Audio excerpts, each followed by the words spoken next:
This is our next progression to the movement. This is what we call extended range of motion. I'm going to grab a little quick prop real quick here.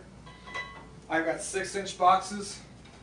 You could use something as minor as for extended the range of motion as a 1-inch plate like I have here if you have bumper plates or anything in between. This increases the degree of the range of motion, meaning we have to reach down deeper into this. But using a smaller kettlebell like I am, it's really going to enhance this range of motion.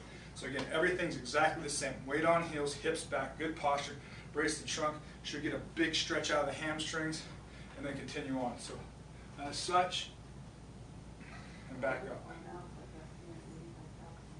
You can see, I don't have a high degree of leg bend. I'm not squatting down.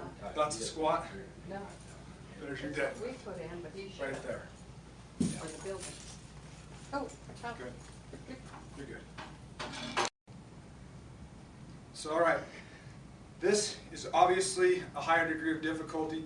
You're going to push back. Again, we don't want to squat down. We're not bending here at the knees much. Just engage the hip movement back, crease the hip, and then finish with knee bend, good posture. Drive up and through. Reach back and forward. That's your extended range of motion deadlift. Again, 6 inches box, 6-inch box like I have here, definitely increases dramatically your degree of range of motion. You do not have to start your athletes that high. This is going to be your intermediate progression to those movements. I'm going to take a step back for a second because I just remembered a drill that you're going to want to use with your regular deadlift. So we call it pull through. What you're going to do is step across. I'm using elastic tubing. You can use cable systems if you would like.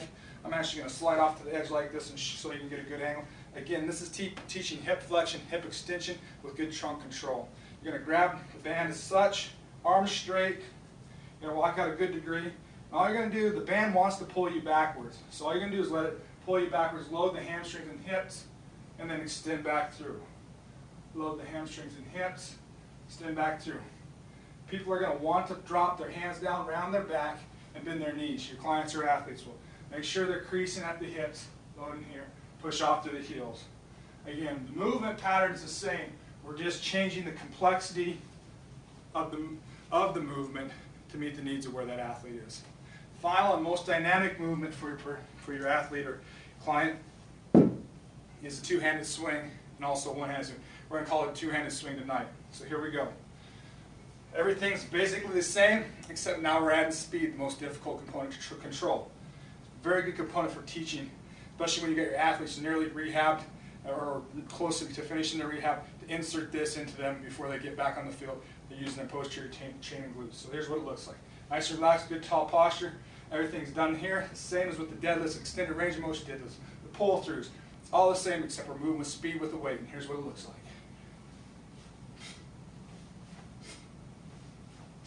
We're not concentrating on how high the bell goes. We're concentrating on how well the hips move.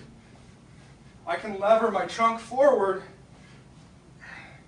as long as I have my hips back quickly and first. You know that kettlebell is going to fall, and that's a cue to you. Weight on the heels. We're not getting on the balls of our feet and then falling forward. Balls of the feet fall forward. No. Hips back, weight on heels, snapping through. If your clients and athletes are not giving you indication that they're getting a burn in their hips and glutes, hamstrings, backside of the body, they're doing it wrong. Reset them. Either take them back to one of the intermediate drills like the extended range of motion deadlift, or the pull through. Get them prepped up again, then bring them back, move them to potentially a lighter bell. Sometimes if you move a lighter bell, it's trickier because they're going to want to muscle with their upper body.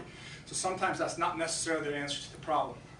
There you have movements to kind of give you some repatterning or re-education for what we call the posterior chain, primarily the glutes and hamstrings. Starting with the plank, firing the glutes straight into the ground, then moving on up to your single leg reaches, follow with the pull through with the elastic resistance, regular range of motion deadlift, extended range of motion deadlift, finishing with the two-hand swing, which is your most dynamic movement. Hopefully you enjoyed this little piece of video, and if you're looking for more videos or content like this, please stop by my website, www.andersontrainingsystems.com. Hope you enjoyed it.